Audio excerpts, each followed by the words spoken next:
Samdi touch the leshugi, this going the Samdi touch the leshugi, the ne Manzu Inji Canalia, Chishu teaching is Shuchawachi.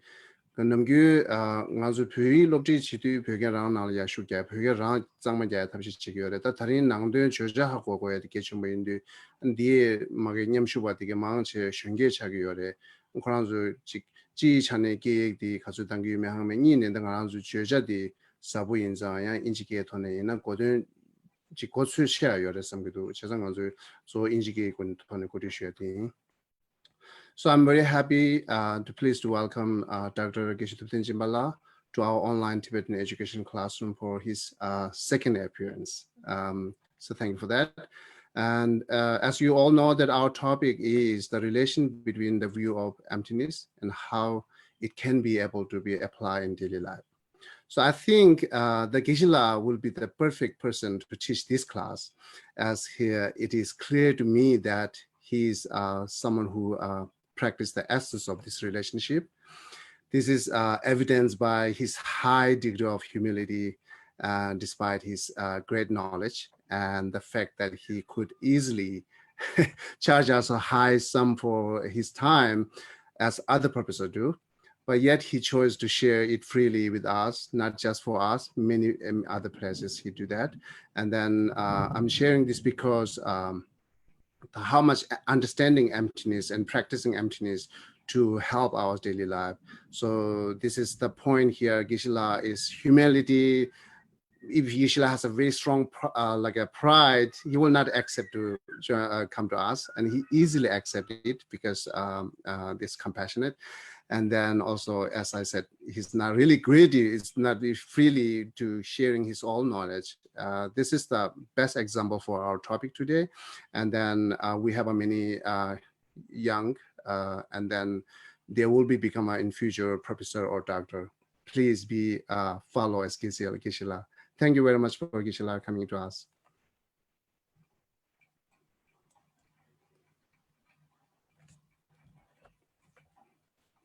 Chimila.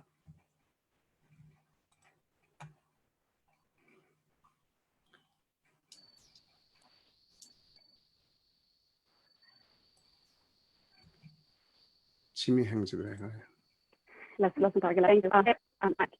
Okay, can you hear me now? Okay, Tashdale everyone. My name is Chimidoga, and I'll be your host today. So, Geshe Thupten Jinpala, Kungamsang.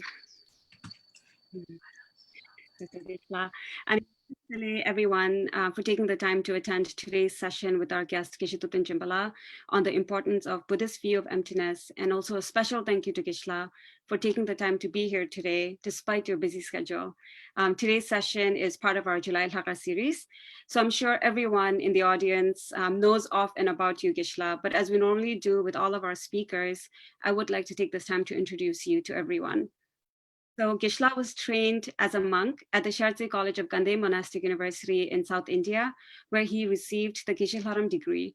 Geshe also holds a bachelor's in philosophy and a PhD in religious studies, both from Cambridge University. While we all know Geshe as a principal English translator to His Holiness, he's also a scholar, an author, professor, founder, and leader in the dialogue between science and Buddhism. He has translated and collaborated on numerous books by His Holiness, and his own publications include A Fearless Heart, How the Courage to be Compassionate Can Transform Our Lives, as well as translations of major Tibetan works featured in the Library of Tibetan Classics series. Geshe is also the author of Compassion Cultivation Training, a frequent speaker series at various international conferences on mindfulness, compassion, and contemplative practice. Geshe serves as an adjunct professor at McGill University in Montreal. He's also the founder and president of Compassion Institute and the Institute of Tibetan Classics. He's a core member of the Mind and Life Institute and its chairman of the board.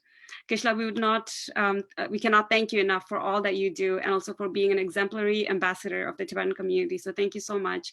And today we believe we have many young Tibetans who are here in Zoom and also on Facebook Live, not only from the United States, but we believe internationally as well, who are very eager to hear and learn from you, Geshe. So given the importance of this topic and the purpose of this session geared towards the youth, we're intentionally hosting the session in English language with hopes that everyone here will find this session beneficial.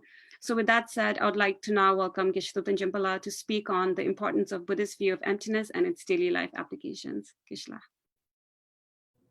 Thank you, Jinpala. So let me first have a gallery view. Okay, great. So at the beginning, I would like to thank Geshe Losam Tabyala and Chimedogala for inviting me to be featured in this July's Saga series. And I'm a great admirer of your online Tibetan education platform. And at the beginning, I would like to express my deep gratitude as a Tibetan and my appreciation for what you're doing and offering opportunities for our younger generation to really come together and to find a platform where they can delve deeper into their own heritage, not just Tibetan heritage, but also Buddhist heritage. So I have been given this kind of rather difficult task to make sense of one of the most complicated and profound ideas in the Buddhist thought. How does concept of emptiness kind of relate to everyday life, and why does Buddhism, particularly the Tibetan tradition, make so much fuss about this concept of emptiness? Why the fuss? And you know, of course, I grew up in the Tibetan, traditional Tibetan community as a Tibetan Buddhist. I had the privilege to study as a monk, go through the Geshe training. So for me, words like, emptiness has very deep and rich meaning, because I had the opportunity to spend years studying, and also fortunate to be able to receive teachings from His Holiness, as well as his two senior tutors, Gyabje Ling Rinpoche and Gyabje Tian Rinpoche, as well as my own personal teacher, Gyabje Zemer Rinpoche, many of who were powerful embodiments of the twin kind of, ideas in Buddhism, which is compassion and wisdom. So for me, but on the other hand, having been trained in Western academic tradition, I also have learned to take a look at ideas and issues of my own traditional heritage from an outside perspective, try to make sense, to bring a kind of a Zen mind, beginner's mind, to see how something like that lands to an average educated English-speaking person. And to an extent, that is a result of my own interest in translation work. I had the, great and profound privilege of serving His Holiness as his principal interpreter. This October, it's going to be 35 years. Recently, I had the chance to see the film, the 14th, the Great 14th, and it was beautifully made film. Quite a powerful way of making film where there is no commentary. It's just, the entire film is strung on a series of excerpts from His Holiness's kind of own words. But they were, because it was sort of going through the entire span of his life, there were quite a few images of me in my late 20s or early 30s with dark hair, which was a proof that I did have dark hair once. So the point is that I have, because of my interest in English, initially, my relationship with English came through primarily as a language of leisure, reading novels and reading comics. And then over time, once I became His Holiness's principal interpreter, I also began to develop a much deeper, more philosophical interest in language, the structure, and the difference across different languages, and how different languages handle different concepts. And one of the beauty of doing this is that when you adopt the perspective of an English language speaker, you then have the opportunity to look at your own familiar cultural ideas like compassion, bodhicitta, and emptiness, and then bring a perspective from an average educated English-speaking person's mindset to see how it lands in you. So now, something like emptiness, I think it is important for our younger generation. Although you may be brought up in a traditional kind of environment because of your parentage and because of the close bond even when we are living in exile, we have such a close bond within our community. We sort of choose to sometimes live in a bubble, even it may be a virtual bubble. We follow what goes on in the community, who are the main speakers, who are the great inspirations.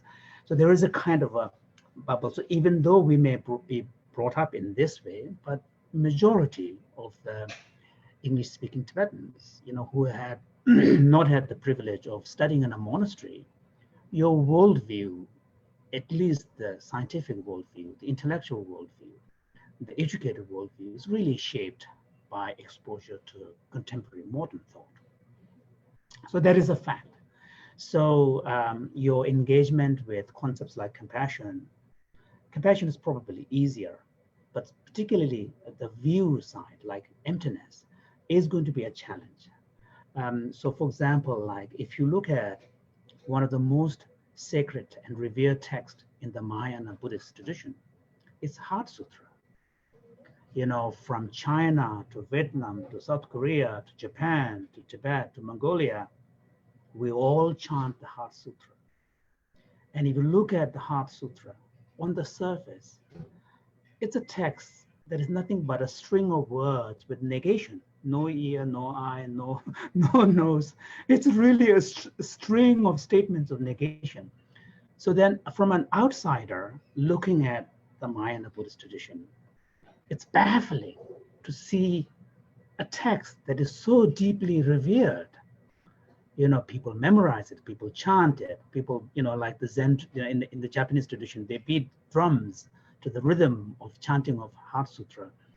In Tibetan tradition, whenever His Holiness gives teachings, at the beginning, everybody chants Heart Sutra.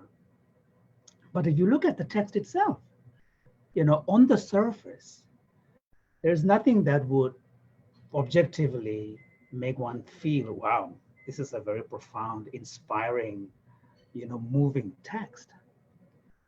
Now, this is an important question for us as Buddhists, particularly the educated English-speaking Buddhists. We have to make sense.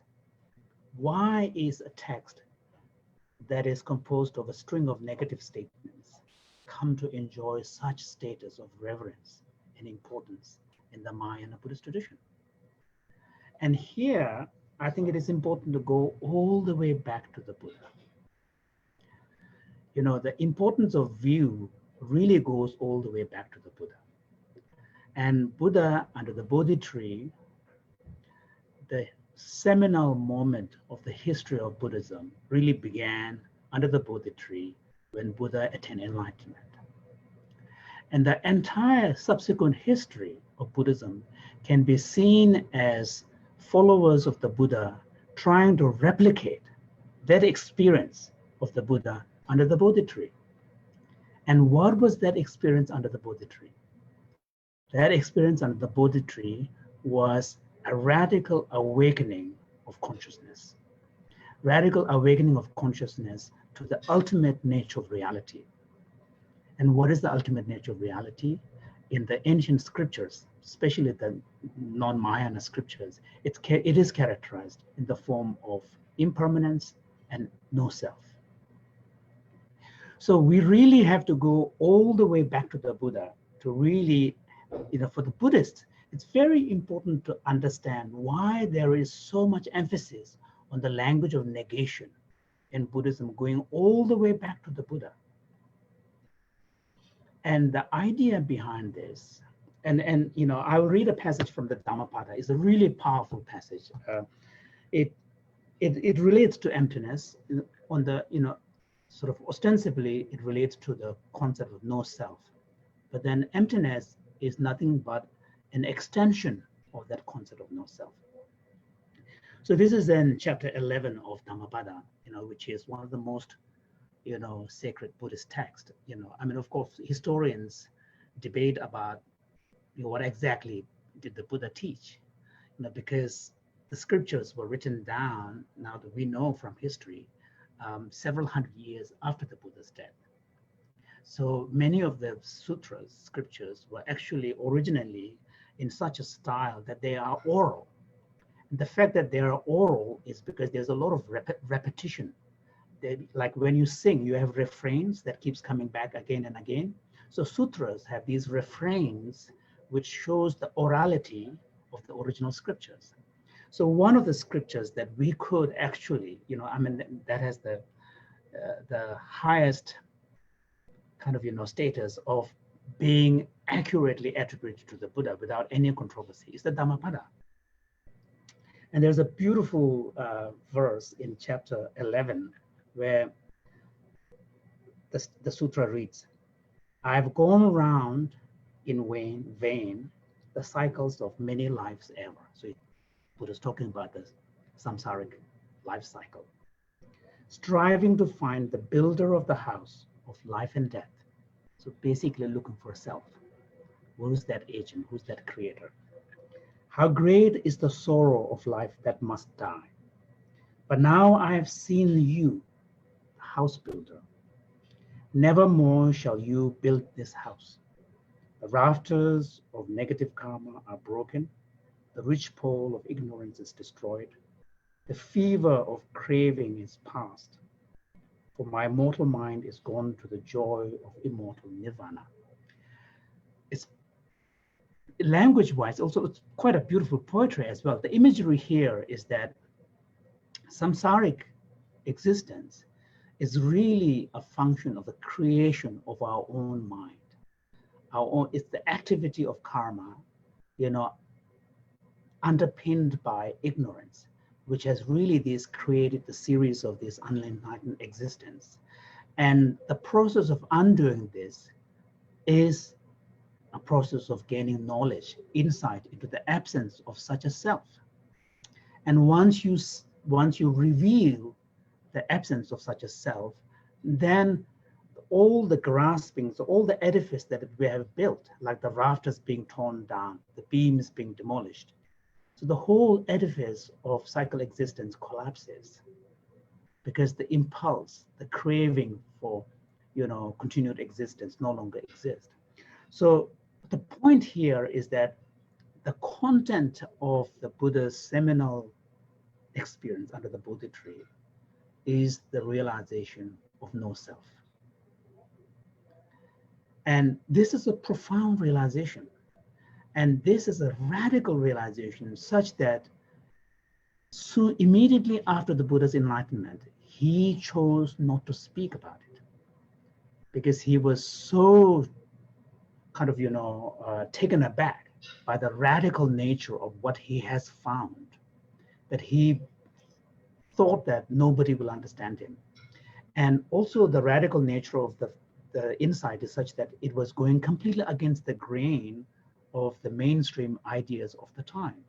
The mainstream ideas of the Buddha's time were mainly Vedic, belief in a creator God, belief in an eternal soul, which is called Atman, and karma was predestined, and individuals were born in different caste system to do their karma, and their main function in the world in this life was to, act out the duty that was entrusted to them by the karma that they have, created.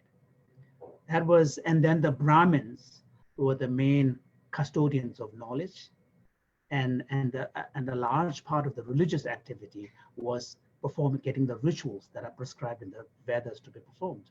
Buddha said no. Buddha, his radical insight into no self completely opened up new way of looking at spiritual awakening. And even his own community, he said, in my community, what matters is not birth, not caste, not status, but what you achieve, what you do. It's actually very radical. And also, Buddha, as a result of his enlightenment, made the famous statement that you are your own master. You are your own savior. And ultimately, happiness and suffering is a function of a state of mind. And in other words, samsara, cyclic existence, and enlightenment or nirvana is also a state of mind. There's no heaven that one needs to go to in future life, after the death. Heaven or enlightenment could be here in this very moment, here and now, if we can free our mind. And the freeing our mind is the most important task of a spiritual seeker. And the way in which we can free our mind is only by cultivating the insight into the nature of reality. So that's why there's this famous statement which says that the Buddhas don't wash away sins of the sentient beings, nor can he transplant his own realization to others. And he cannot wash away the sins. He cannot broom away the sufferings, nor can he transplant his own realization. Then the question is, how does he free other sentient beings? How does he liberate? He says, only by showing the path that he himself has trodden upon. Only by showing the truth that each of us can internalize. That's how liberation occurs. So the content of that wisdom is really no self.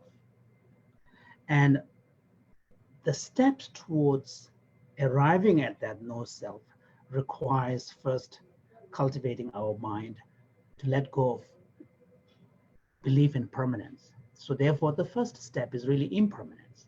So when we talk about view in Buddhism, the view is not only emptiness. The view is really about how we see the world, how we see our own existence, how we see our relationship with others. These days there is a beautiful English word called worldview. It's a basic philosophy that you carry in your life. And that's the broader, and sometimes we tend to use the word outlook, and the Tibetan word is tawa. And tawa really has this broad, and tawa literally means to look, to see, to view. So in Buddhism, the view is really important because the view, and here the Buddhist emphasis on the view really indicates a powerful insight into human psychology. Because now modern psychology, confirms many of the insights that are found in Buddhist psychology. One of which is, for example, the way we perceive the world, the way we view ourselves is really going to shape our attitudes, our values, and our feelings, our emotions. And the way we feel about others, the way we feel about ourselves and the world will shape how we act and behave. And so there is a close connection between our perception and view on the one hand that give rise to our attitudes, and then how that predisposes us to feel in a particular way. For example, to give a simple example, if we grew up in a tribal culture where we were inculcated, conditioned from our childhood to see another tribe as our enemy, source of threat, the children in that particular tribe is going to grow up in that way. And literally, when they see members of the other tribe, they will see them as dangerous, source of threat, their enemy. That, of course, is going to dispose how they feel about them. And that emotion and feeling is going to determine how they act towards them. We know this from our own common sense experience. But the beauty of the Buddha's teaching is to really systematically unpack it and flesh it out. And there the view is really, and one of the things is that it's not simply enough to intellectually acquire the idea, yes, everything is impermanent, everything comes to an end, but that's kind of superficial.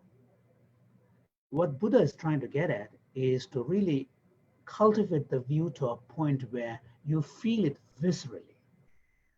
In fact, that's how you would see the world naturally, instinctively. So this is where meditation comes in. Meditation in the traditional context has nothing to do with stress reduction. It's, of course, this is how the modern contemporary people use it. And there's nothing wrong with that. But in the traditional context, meditation, the primary role of meditation was to bridge the link, provide the link between our understanding at the level of concept, at the level of intellect, and connect that with our behavior. And that is through internalization process. And that internalization process requires conscious contemplation based on a settled state of mind, where we channel our mind through some ability of concentration. That is meditation. And when we are able to do that, then the way we see the world by learning through the scriptures, learning Buddha's teaching, will completely change. We know, for example, people who are less materialistic, they have less attachment to their possessions. We see that. But people who define their status, define who they are in relation to what they own, they are so attached to what they have. And when things disappear or get destroyed or attacked, they're hurt deeply because they invest so much of their identity in the acquisition and possession of material things. The same, we may be living in the same neighborhood. Someone who may have material things, but has a much more relaxed attitude. It's a kind of a touch of lightness. Yes, these things are necessary as a means for supporting our well-being, but you have a kind of a slightly kind of, a lightness of touch in relation to the material. Then even when things disappear, when things no longer work, you don't get, hurt too badly. And that's one of the reasons, for example, like strictly speaking, for the monastics, we were supposed to own only 2 sets of robes according to Vinaya, strict Vinaya. And in fact, the second set of robe, you own it only provisionally. Your first set of robe really belongs to you. But the second sort of robe is you're supposed to own provisionally, just in case there is someone who will need it more than you. That's a beautiful example of non-attachment. So if you have found a way to internalize the teaching on impermanence, clearly it is going to affect the way in which you relate to your possessions, to your world. And also what makes it happen is that internalizing the teaching on impermanence makes us accept reality in an easier way. Because a lot of our problems, this is where in Theravada teachings, scriptures, one talk about the second arrow. Many of the sufferings we experience are actually brought as an added dimension by our own mind. And large part of that comes from our resistance to reality. So for example, we may have become unfortunate to be ill. So that is a fact. That's a illness. Things happen to life. But then how you respond to that situation of illness is going to determine whether you're going to be miserable or whether you're going to be a bit more relaxed. That is completely dependent upon how you relate to it. And this is what the scriptures talk about, the second arrow.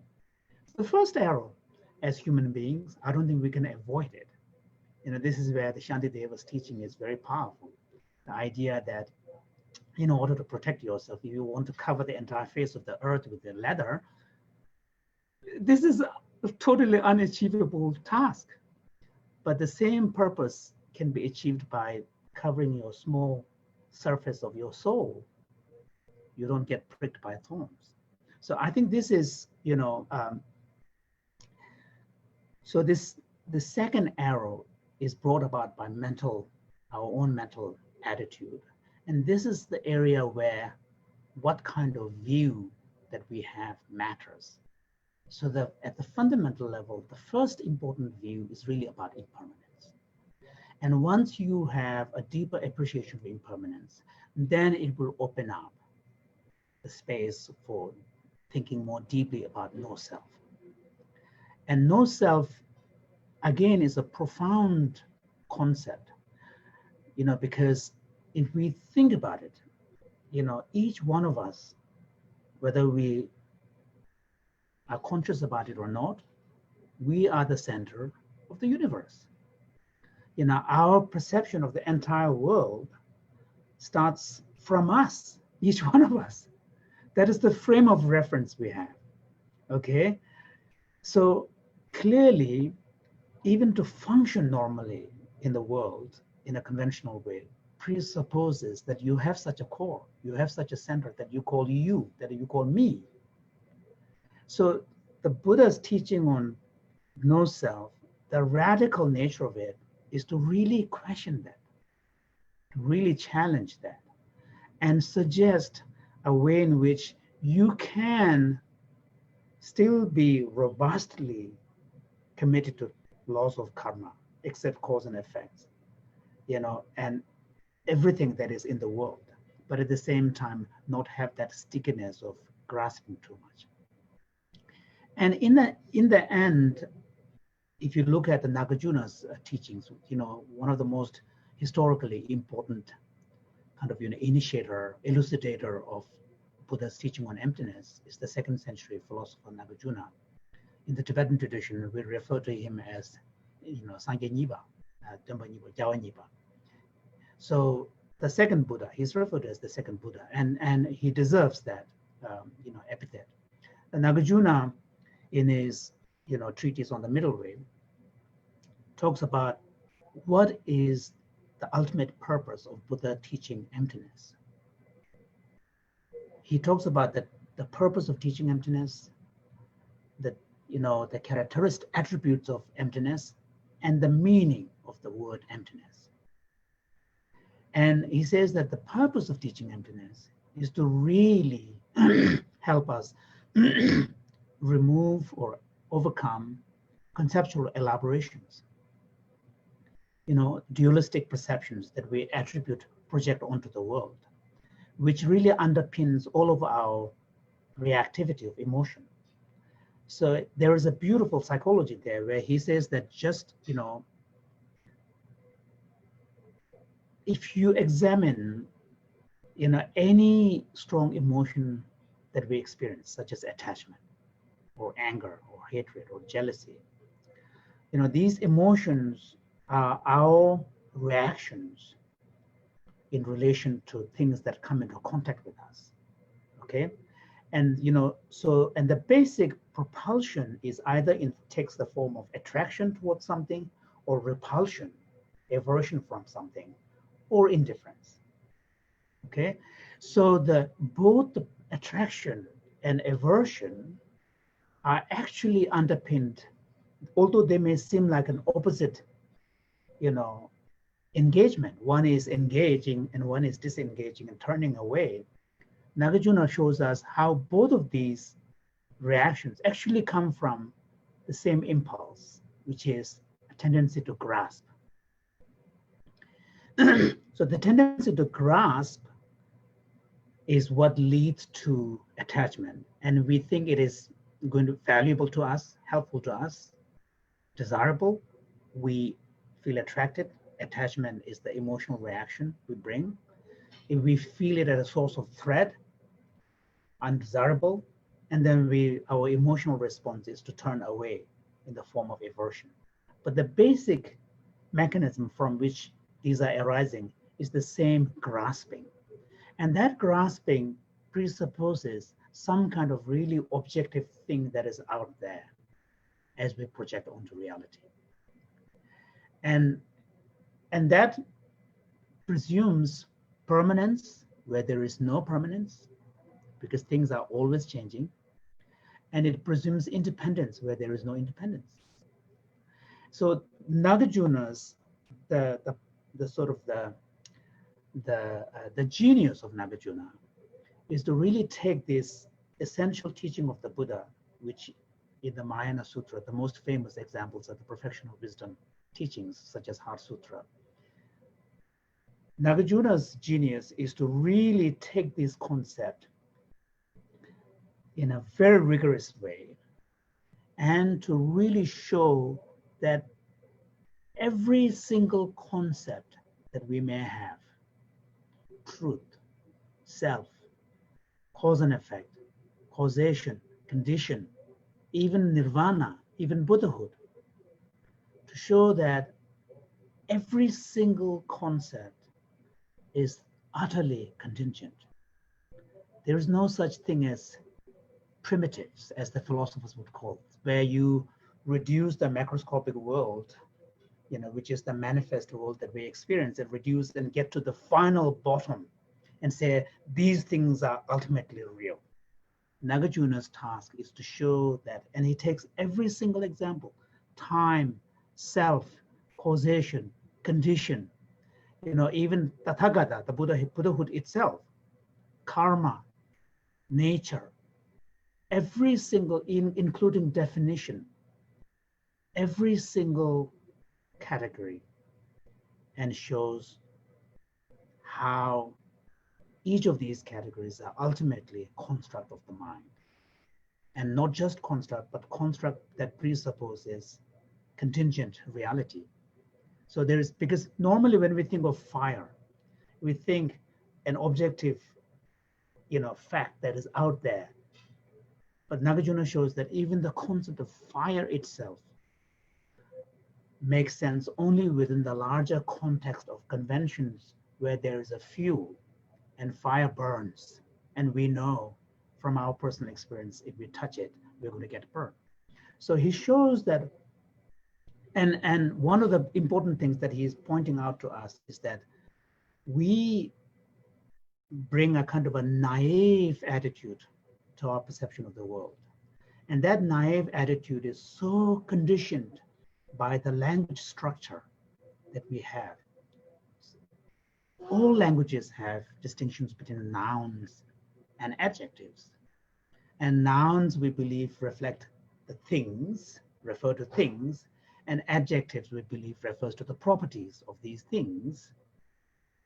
So the language structure itself, and in some ways, it's unavoidable, because if we don't have language, if we don't have concepts, if we don't have thoughts, we are not going to be able to make sense of the world that we experience. So the function of the word and thought, language and thought, is to offer us a structure that we impose onto the world to make sense.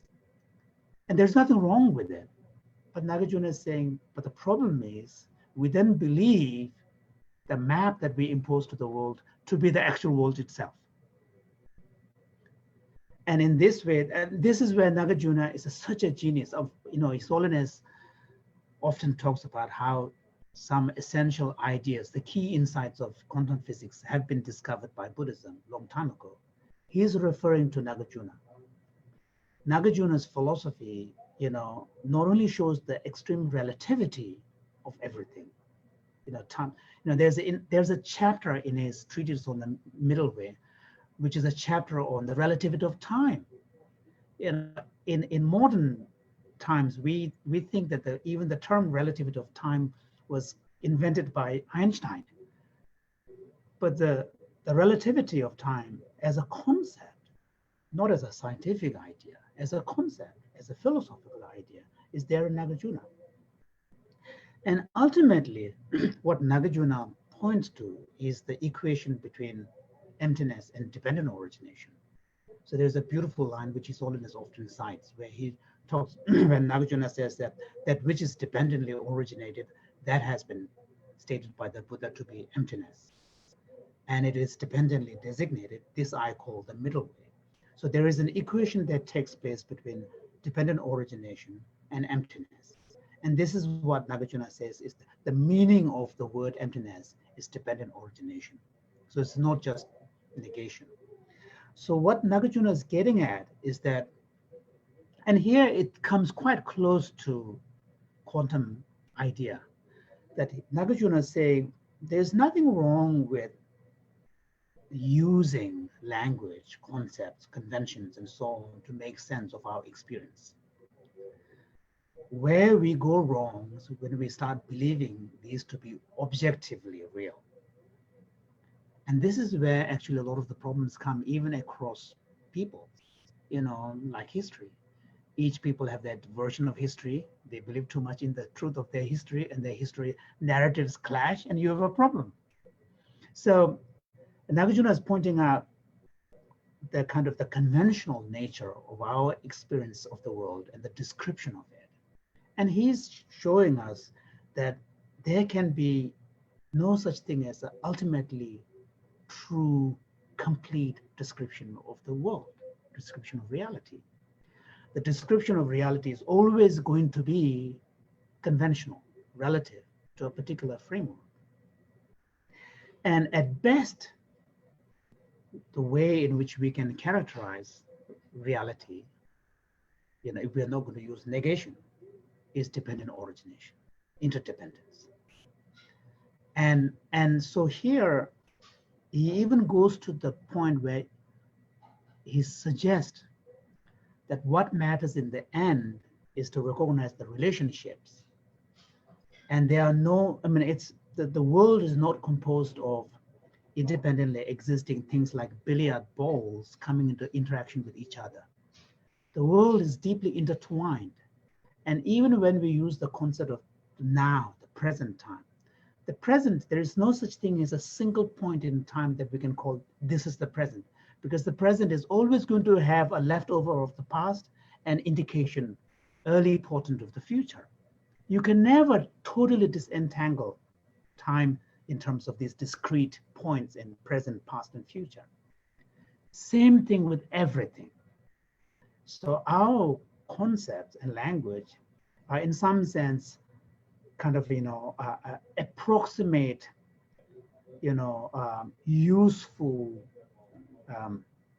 devices that we need to bring, but that carve the world. But the reality itself is completely whole and deeply interconnected. And that comes quite close to what quantum physicists are saying. But this is Nagarjuna. And of course, Nagarjuna is not a scientist. He is not trying to come up with a scientifically valid description of reality. Nagarjuna is interested primarily in fleshing out the deep implication of the Buddha's teaching on impermanence and emptiness. His agenda is to gain enlightenment. He wants to become a Buddha, like all the Buddhists do. As I said at the beginning, the Buddhist project is to replicate what Buddha experienced under the Bodhi tree. And there, emptiness becomes the central task. So I think that it is important, of course, unless we have the privilege to be able to spend many years in meditation, it's probably a bit unrealistic to expect us to really have an experiential sense of the depth of emptiness.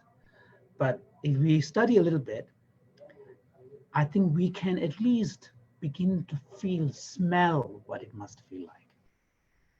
And on top of that, on a daily basis, the application of emptiness, not the subtle one, the subtle one is very difficult, but at least the basic idea that everything is relational. That, for example, when we feel angry towards someone, when we blame someone for our problem, we tend to get fixated on a solid, concrete idea of what that thing is that caused me a problem. And because of this fixation, we attribute all the blames onto this thing, and then our emotional reaction becomes extreme. Whereas if we are able to bring in, even in our daily life, a little bit of dose of emptiness, the idea of interdependence, then once we recognize interdependence, then the intensity of our emotional reaction will be lessened.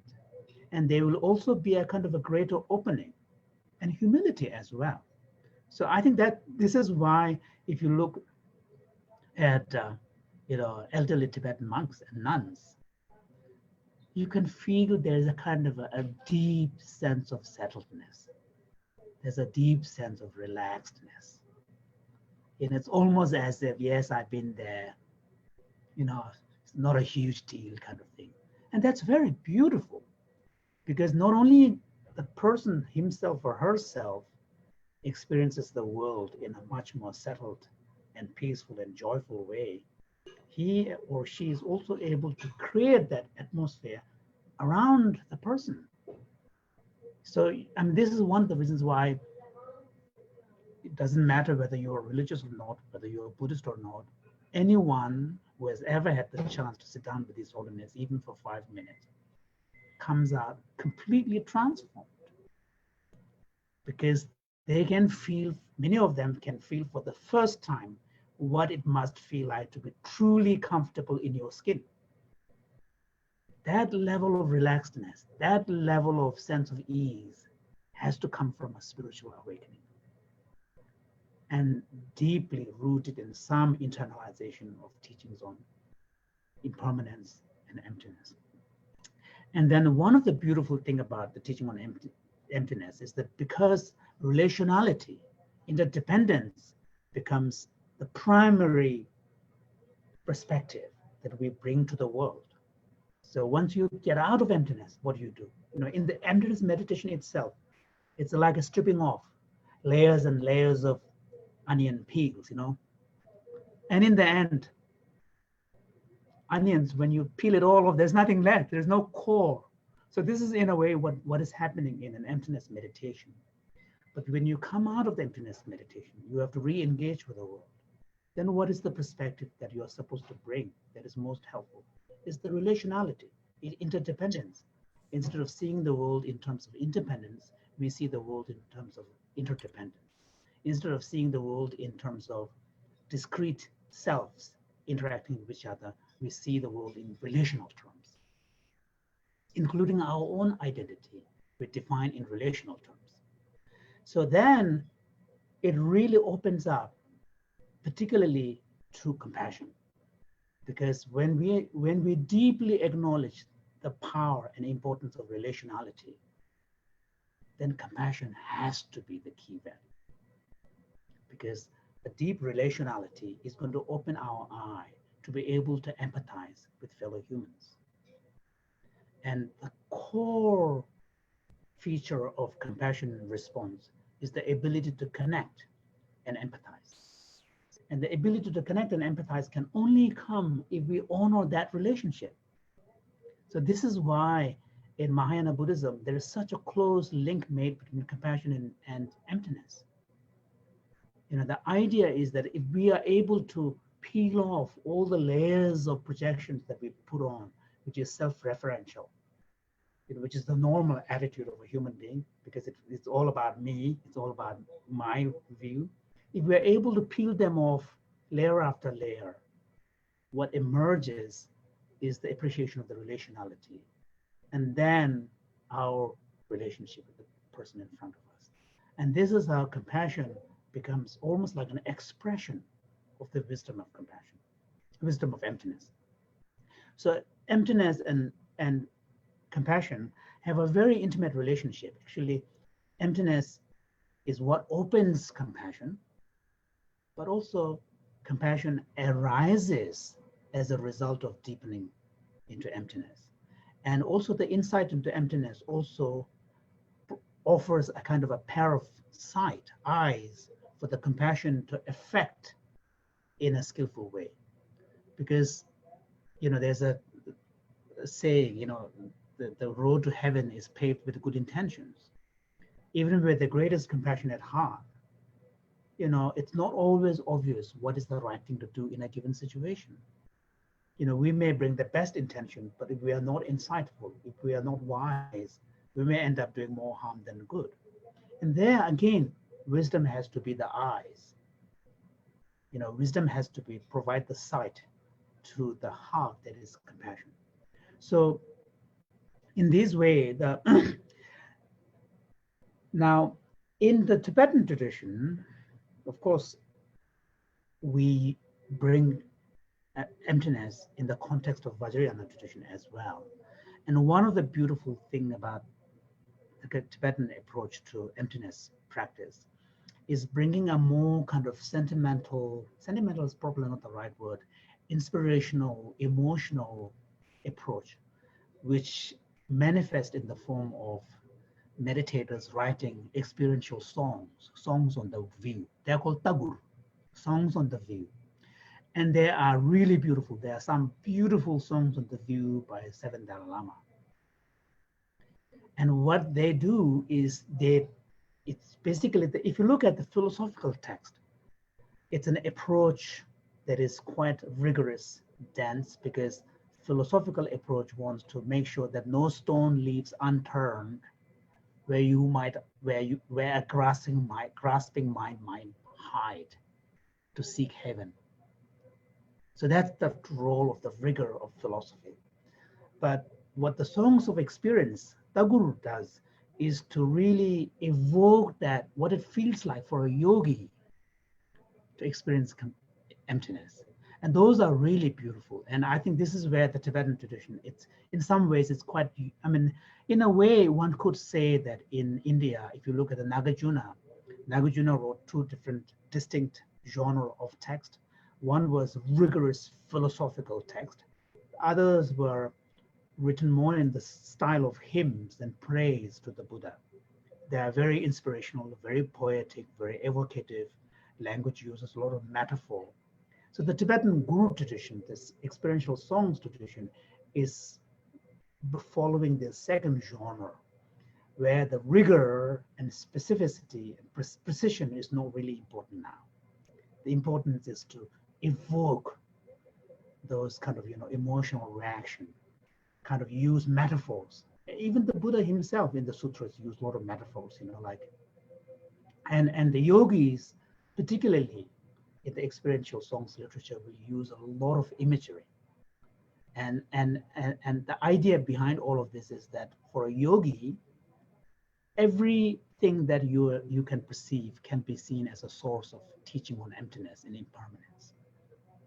There is a beautiful verse in Kungtang, 17th century or late 17th century Tibetan master.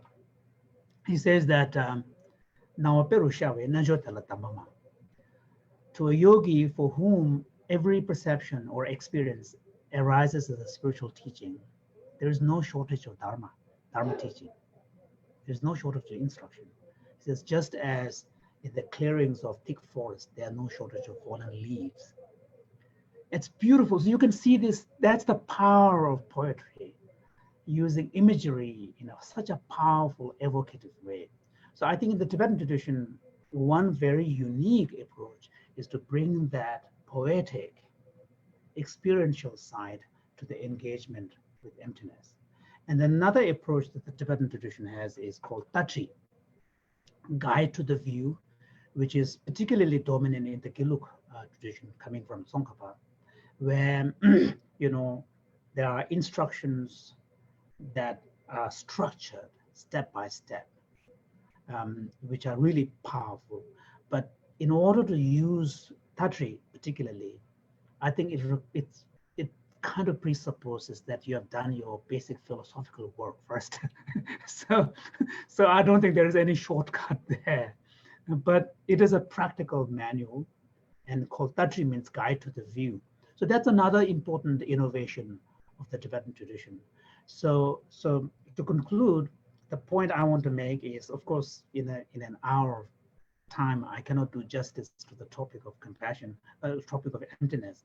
But what I wanted to do was, because I'm speaking English, the language which most of you feel comfortable, I wanted to convey to you a sense of wonder and a passion that is there in our engagement, someone like myself, relationship with emptiness, even though on the surface, emptiness sounds like a negative construct, a negative concept, but there's a richness, there's a very profound psychology behind the teaching of emptiness. And there's a reason why every Tibetan and Indian Buddhist master, including the Buddha, made so much fuss about shunyata. You made so much fuss about emptiness, and getting emptiness right really matters. So that's what I wanted to share. So maybe we can open up for a Q&A. Thank you.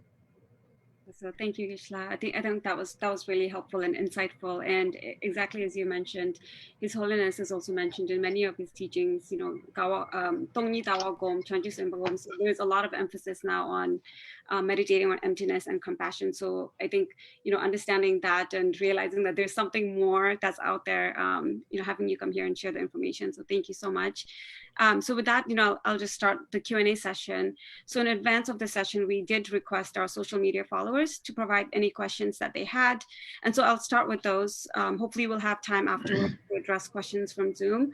And so if anyone who's currently on in Zoom have any questions, please put them in the chat and we'll go through them.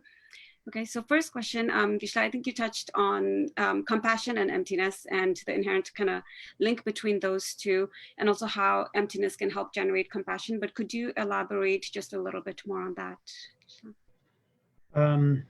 So this is this fine balance between compassion on the one hand and emptiness on the other is a very crucial one.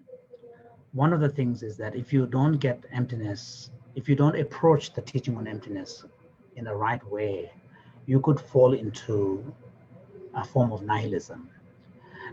Someone can be dismissive, oh, nothing matters in the end, everything is empty anyway, kind of thing, you know.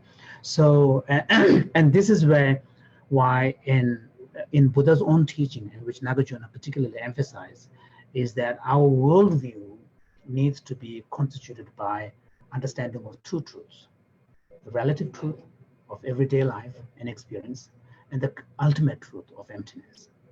So, so just because ultimately there is nothing that has independent existence does not mean that on the relative level we do not experience the world. That does not mean on the relative level there are no causal laws. So I think getting that balance is really crucial. So in the end, what Buddhism is asking is actually a tough one. Buddhism is asking us to work at our mind, to dig deep, do a self-inquiry, and find a way to be deeply committed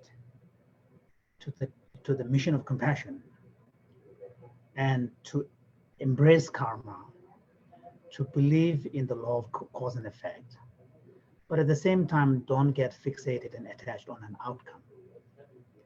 That's a tough one, because generally when you are committed to a cause, you are attached to its outcome. So, and Buddhism is asking, find a way to be really committed to the actual work without getting caught up in a presupposed, preconceived idea of what the outcome should look like. And this is the area where the wisdom of emptiness and impermanence will really help, not to have that kind of grasping attachment. So the relationship between compassion and, you know, I mean, sometimes in the text, it is said that when you deeply understand the teaching on emptiness, you will come to recognize how sentient beings all over the world are creating conditions for their own suffering because of the belief in an enduring self and true existence of things. And when you develop the wisdom of emptiness, you know there are no such things. That's untrue. Yet, belief in this false reality is what makes a lot of sentient beings create conditions for their own suffering. And this will further enhance your compassion. And because you know that there is a way out from the situation, there is a way out from the suffering. And this knowledge and awareness of the way out that the teaching of emptiness suggests is going to make your compassion even stronger. So that's one connection between the wisdom of compassion and emptiness. So thank you. And just in terms of applying emptiness in our daily lives as well. So if you could talk a little bit about how we can actually meditate on emptiness on a daily basis. I think this is one thing His Holiness always says, meditate on emptiness, but how do we actually go about doing it? So maybe, I know it's very difficult and it's hard to kind of go into it in great detail, but just a high level view of how do we do that? Yeah, on a daily basis, I think probably initially the smarter strategy would be to approach it gently by tackling belief in permanence first. So working at trying to get more deeper understanding of impermanence, interconnectedness of everything, and relationality. And then once you become more comfortable with that, then starting from kind of working at the grosser level of emptiness, which is to look at your own belief and sense of self. And as much as possible, see if you can begin to open up the rigidity of your sense of self and make it more porous, make it more relational, make it more interdependent, so that you don't, get too fixated. So you begin to start working. And this is actually the instruction of the great masters of the past. Between the emptiness of phenomena and emptiness of self, person, you should work at the emptiness of person first, because many of our strong emotional reaction is underpinned by a particular construct of self as who we are. So I think it's sort of, one could look at this construct of self as multi-layered. We could initially chip away the sense of permanence. Okay, then we go a bit deeper and try to open up and recognize the relationality. So then chip away the independence. Then we go deeper. So it's a sort of a multi-layered, and the multiple levels. And that's why, practice of emptiness is not a straightforward, easy thing. It really requires, removing like layers of onion peels. So I think, and the more you do it, even if we are able to just peel off the permanence and the independence, that will make a huge difference. That itself will make a huge difference, because you will be less reactive. And because, for example, in our own day-to-day interaction with our colleagues and friends and family, quite often we're not able to show our best part when we feel defensive. We lash out because we feel threatened, and that feeling of threatened presupposes a self that we are trying to protect. And in the end, that self we are trying to protect is a self-construct. It's this image that we have created of ourselves. So when we are able to start chipping away, you can see the difference. Really, it will make a difference right there. So then of course, if you are even more serious, then you go deeper and deeper. And in the end, Nagarjuna wants to say that identity and existence can only be spoken in relational terms, because existence presupposes identity as something that has an identity. We can say it exists. But identity presupposes something that continues. So now once you start digging deep, it's a radical idea. But those are tough, to go to that level. But initially, I think it's better to work at the level of your own self. You work at some point, chip off the permanence. Then second, the independence, work at the relationality, and then the self-construct, the image of self you have. And then you can start working at this. And then for the Tibetans, I think those who have the ability to read Tibetan, I would really strongly encourage trying to read one or two poems, Tagore. They are beautiful. These songs of experience on the view. There are really some of the 7 Dalai Lama's poems are, you may not completely get it, but at least you can feel he's pointing somewhere. So that kind of inspiration is really powerful. So, and then just to build on that a little bit before I go into the questions from chat, one of the other questions we got, so you mentioned impermanence and then using that to building on impermanence and then getting to emptiness at some time, right? So we talk about karma because of being a Tibetan, and I think maybe even others believe in karma, right? So we think that's kind of permanent in some way. Karma, the concept of karma is permanent. So how do we think about karma, and then how do we think about emptiness or impermanence? Well, this is where I think the concept of the two truths is really important. Karma, cause and effect, conditions, norms of logic, all of these operate at within the framework of relative truth. So within the relative truth, it matters. karma is karma. There is a distinction between self and others. My experience is not yours. My suffering is not yours.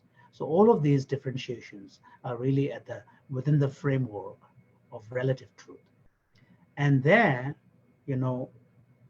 we have to act as if they are real in some sense. There's a reason why they are called conventional truth. They are not called conventional falsity. They are called conventional truth because they have a status of truth within that framework. And the ultimate truth is where, in the end, we cannot say anything really about the reality. It's beyond language, it's beyond concept. It can only be experienced. So that is the ultimate truth. And that's why when it comes to description of the ultimate truth, Buddha uses the language of negation. You can only say what it is not. You cannot say what it is. And the reason for that is that this is, again, one of the powerful insights of Buddhism, the genius of Buddhism. The reason why Buddha emphasized the language of negation is Buddha understands with the human mind, the moment we say something is true, the moment we invest something as being important, our mind will immediately latch onto it, solidify it, grasp it. So there's a reason why there has been so much fighting in the name of God, because God is the absolute truth. Okay? Then you're willing to do anything, everything, for the sake of that absolute truth. That's the reason why Nagarjuna and the Buddha, they refused to present any positive characterization of what the ultimate truth is. All the characterization of ultimate truth in Buddhism, Mahayana Buddhism, is negation. The closest the description that ever came to being positive is tattva. Tattva means thatness. Thatness has no positive content. That's also negation. Suchness, tattva, tatata, and tattva, tekonani, tishinyi. Such a minimalist description of the ultimate truth. That's the closest Buddha and Nagarjuna and Tsongkhapa ever came to using a positive language, words to describe the ultimate truth. And there's a reason for this, because the moment you attribute some kind of positive characteristics, we're going to latch onto this. We're going to grasp. So that one of the important projects in Buddhism is the deconstruction, letting go, removing layers and layers. And many of these grasping, it's not conscious. There are subconscious levels of grasping, which needs to, and this is called pakchak, imprints coming from past life. It's a conditioning. We can't help but grasp. But Buddhism is suggesting that you can, even through practice and meditation, get to those subconscious processes and undo them, so that we don't need to feel that there needs to be an objective world out there with absolute reality to make us feel comfortable. So it's a radical suggestion. That's true. And I think a lot of the mind training is required as well, having to consistently ask the question, why? That's Exactly, what is yeah. Yeah. And I think many of us, coming from like Nepal, India, we're not used to having to ask that question to a teacher. So I think for sure training our mind to do that. So we do have questions in the chat. I'll take one from Ajit Toba. Given the times we are living in, how can we practice emptiness and self-care at the same time? Is there a link between the two?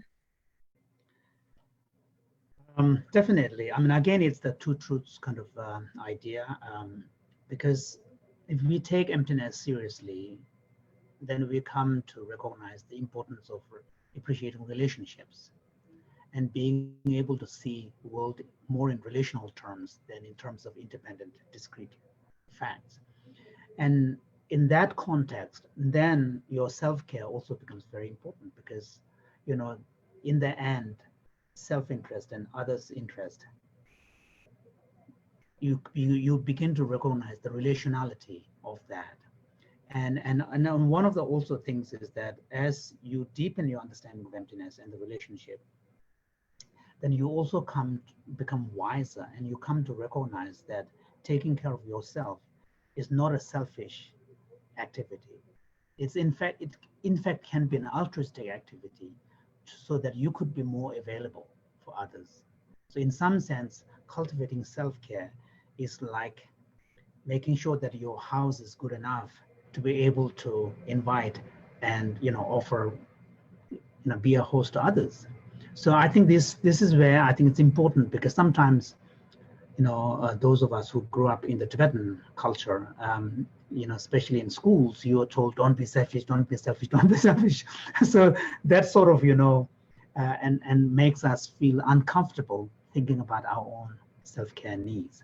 But there is a way in which you can think legitimately about your own needs to make yourself available and be a resource to others.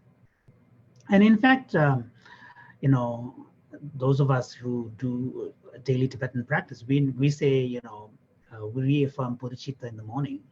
And the Bodhicitta says that, may I attain Buddhahood for the benefit of all sentient beings. So there is this, the idea that in order to fulfill the welfare of all sentient beings, we need to first equip ourselves to become a Buddha, to be able to serve others. So this self-care needs, and welfare of others is interconnected. And this is actually built in the very idea of generating bodhicitta. It doesn't say, may I generate compassion for all beings. It doesn't stop there. It says, may I attain Buddhahood for the benefit of all beings. Agree. So another question we have from Pelton Gyal is, so he says, Buddhism offers a comprehensive metaphysical, epistemological, and ethical system, but it doesn't seem to offer a vision of political theory. So the question is, do you think there is any conceptual philosophical foundation for Chüsi Dzungdel in Buddhist philosophy, Madhyamaka philosophy in particular? Is there a philosophical justification for Lugni in the dualism of the two truths? That's a really, that's a profound series of questions here. You are right. I mean, of course, Buddhism is very, very rich when it comes to psychology, philosophy, metaphysics, epistemology, and cognitive science, and so on. But when it comes to political theory, Buddhism really doesn't have much to offer. And this is one area where contemporary Western thought is really strong, because Buddhist approach is really primarily from the perspective of the individual person, spiritual character, psychological development. Because in the end, I said as earlier, Buddhist project is not to save the world. Buddhist project is to save the entire sentient beings and replicate what the Buddha is doing. So, so understanding, having a theory of how human society works is not really a major priority in Buddhist thought. It is there, but only peripherally. For example, if you look at Nagarjuna's Ratnavali, Precious Garland, because it was written as a long letter to a king who was a friend. There are some beautiful sections on Nagarjuna advice to the king on how to look after his subjects. What is the most ethical way? Where does compassion figure? And one of the key principles he brings up is that he says that a just or a moral kingdom is a kingdom where the oppressed, the weakest, really attracts special attention, special, So that is a really, I mean, in some ways you could say that's a leftist kind of, left-leaning political thinking. And so there are beautiful series of advice. And similarly, there are a couple of, there's a letter from, I think, one of the Tibetan masters to Kanishka king, who was a very important king in the Gandhara region, Indian kingdom. Again, in those letters, you can see, the Buddhist, masters trying to articulate their social theory and what would be a just kingdom. Because of course they were not thinking about democracy, it's all, monarchy, kingdom system. But even there, they really one of the most important things is to point out, and even in Ratnavali even has a section, some explicit references to sort of a judicial system, the forms of punishment, and how actually retribution is, unconstructive. So actually, it's a 2nd century text. It's a profound text, but there is no systematic political thinking, and because the systematic political thought requires the ability and interest to think at the level of society and think at the level of social structure. And though in these areas, the Western thought is much more developed, partly because the European Enlightenment, occurred as a rebellion against oppressive systems of monarchy and church, and it's a sort of a form of a liberation of the individual and envisioning how an enlightened society could be structured. So that's one of the reasons, and the European civilization had several centuries to be able to develop this through debate, and so it's no coincidence that Marxist philosophy and liberal Western democratic thinking, all of these evolved in the context of Western society, because they were originally kind of a reaction to the oppressive system.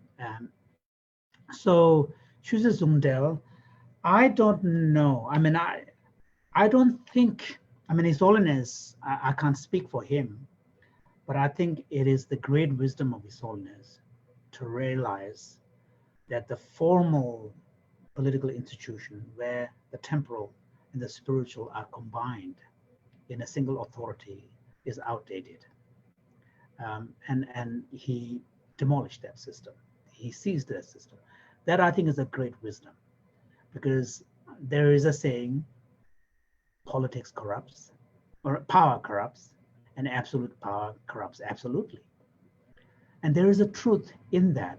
So in principle, at the institutional level, it's a far more healthy if the spiritual institutions and the political power institutions remain separate, remain distinct. Now, having said that, an ideal form of polity would be a political system that is deeply, deeply informed by basic humanistic ethics, what one could call universal spiritual values. So, and this is one area where I think the Buddhist thinking could help. In the West, for example, there is a high level of ethical values in the structuring of political thinking. For example, the concept of human rights is, I would say, one of the great, ethical ideas of in the entire history of humanity. And there's a reason why Western democratic countries have had such a long period of stability and prosperity, because respect for individual human rights is enshrined as the foundation of society itself. But where the West could benefit from some help from the Eastern forms of thinking is how to bring more communal values like compassion into the very structure of society. The West, all the values that are societal values, each of them are defined from an individual's perspective, whether it is justice, whether it is human rights, whether it is fairness. It's all from how an individual is treated. It's from the perspective of, there's no communal values that are part of the structuring values of the liberal democratic system. Compassion is a communal value. It's about others. It's about our responsibility for the poor. So I think this is one area where my hope is, in the post-pandemic world, given the experience of suffering at the collective global level, there might be some new renaissance where the current liberal democratic countries that have come to perpetuate a system where the economic disparities between the haves and have-nots is so magnified can be mended through bringing communal values like compassion, which really puts the responsibility on the collective to have some responsibility towards the weaker sector. So in that sense, yes, I think the Buddhist ideas can help. But as a political theory of an institution, my own personal preference is like His Holiness. I think at the institutional level, it's probably better to be separate. Yeah. That's so Geshe-la. So we have, I'll take one more question from Zoom. It might be a little bit, maybe very quick, but so the question is, how can you as a teacher help people see that they have to go towards some of the hardest things to actually find enlightenment? Do we have to go through something difficult in order to find enlightenment? Because you have to let go of so much old ways of thinking around our self-identity. That's true. But I mean, even though that is true, but there is nothing stopping us from starting where we are. And I don't think there is any excuse anybody can give for saying I cannot practice Dharma, because practicing Dharma doesn't require sitting 4 or 5 hours a day meditating or studying. Practicing Dharma in the end is about observing your mind, watching, guarding. There's a beautiful statement in one of the Kadampa masters, meditators, who says that I have only one task. He says, to stand guard at the entrance of my mind and watch. That is a practice of Dharma, because if your value is compassion, if your value is non-harming, if your value is to help others, what interrupts us is our afflictions. And if you're able to stand guard at the entrance of your door, you can modulate, you can regulate what should come in and what should go out. So no one can say, I don't have the time to watch my mind. So so the Dharma practice, and this is where, I'm a big fan of Lojong teaching, Tibetan mind training teaching. I in fact translated the big book on Lojong Gyatso. And I'm a big fan of Lojong, because Lojong is very practical. And one of the slogans in Lojong is start where you are. And with relation to your emotions, Lojong says, work where you have the biggest problem. Work from where you have the biggest problem. So some of us may have problems to do with jealousy. Some of us may be struggling more with our anger. Some of us may be struggling more with our attachment. Work where you are struggling most. Start where you are. And I think, and then one of the beautiful advice is that whatever you encounter right now, bring it into your practice. Those are beautiful teachings, very practical, very doable. And also, we have to be humble. We should not set our bar too high. We should have lofty goals, ambitious goals, and be really ambitious when it comes to goals. But the standards we use to judge ourselves should not be unrealistic. So we have to be practical. We've got to be smart. I mean, there's a saying, don't work hard, work smart. Same thing with Dharma practice. Practice smart, because in the end, what matters is the actual transformation. It's not about how many hours you spend chanting. And I've never been a big fan of chanting. So that was one of the things in the monastery when I was in Gandhin. The moment I became His Holiness's interpreter, I knew I could get away with a lot of stuff. So I started avoiding many of the morning pujas. And then, of course, the disciplinarians were, kind of okay with me, because I was a major teacher there. So I was teaching a lot, but I wasn't a big fan of spending hours doing chanting. So in the end, what matters is the actual transformation, how we are changed by the Dharma practice. And I think that practice, you really have to, and then emptiness is, I think you can work step by step. It really, any step that you take will make a difference. Yeah. And along those lines too, Gishla, there's a question about, applying emptiness to our daily life. So a scenario that's given is, for example, we're hit by a drunk driver and we suffer financial and physical damage. How does the view of emptiness, how is it helpful there? Well, I mean, the first thing is the fact is something that cannot be changed. So, and tragedy is something that has already occurred. And what happens after that largely depends on how we respond to that tragedy. So that's a very fundamental insight that needs to be brought in. Once we're able to bring that in, then we will free ourselves from obsessive thinking about, why did that happen to me? Why me? That horrible person, what was he thinking? All of this really prevents us from moving ahead. So that's one area where, the teaching on emptiness and impermanence and acceptance of reality really makes a huge difference. The second is to really tell us that because everything is empty, everything is interconnected, interdependent. So there is a lot I can do that will make a difference. Because a lot of people, when they suffer tragedy, they give up. And here there's a co-creation, just like in quantum physics. The reality that we experience is co-created. And we have a role to change the scenario that we would want to see. So these are, teachings from emptiness that we can really apply practically.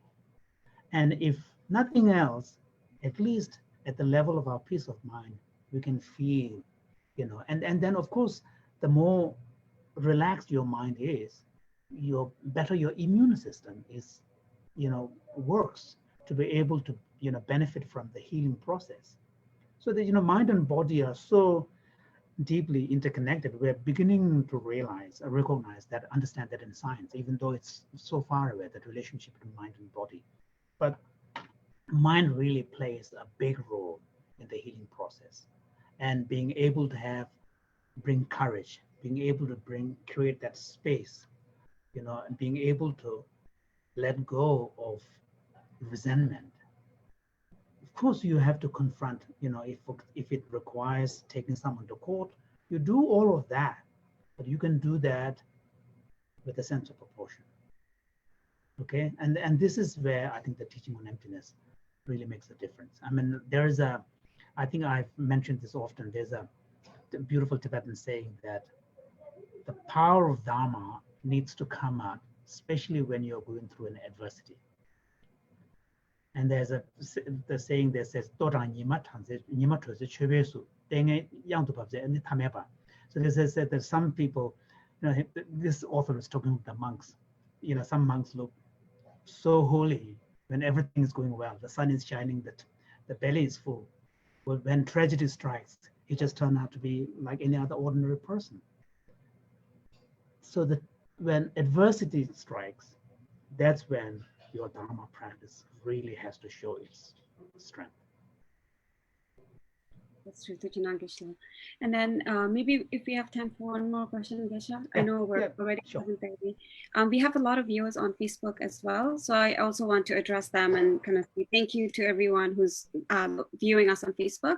And one question that we have is, or we have many questions, but one of them is, so is the Buddha's nature also empty? If so, does it mean that the Buddha's speech, body, and mind, or body, speech, and mind are also just relative truth like a table, chair, or a car?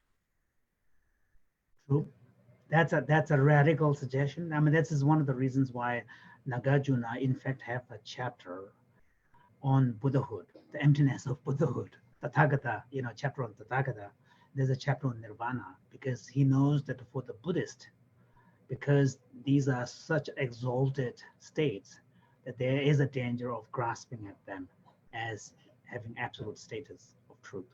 So yes, that's true. So emptiness is a universal principle.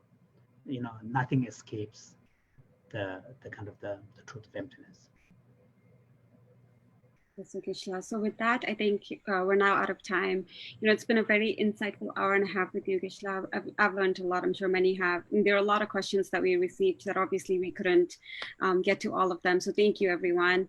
And also, Geshe, thank you so much again for sharing your wisdom, your insights, your intellect with all of us here today. We're also, again, Geshe Losang Targila mentioned it in the beginning, but we are very fortunate to be here today with you and for you to take this time to spend with us. So thank you. So before I forget, those who are interested in delving a bit deeper, there is a very powerful and beautiful book based on His Holiness's teaching on the Heart Sutra. It's called The Essence of Heart Sutra. It's in English, which I've edited. That is a very, really good in-depth introduction to emptiness. I think that it's in English. It's really helpful.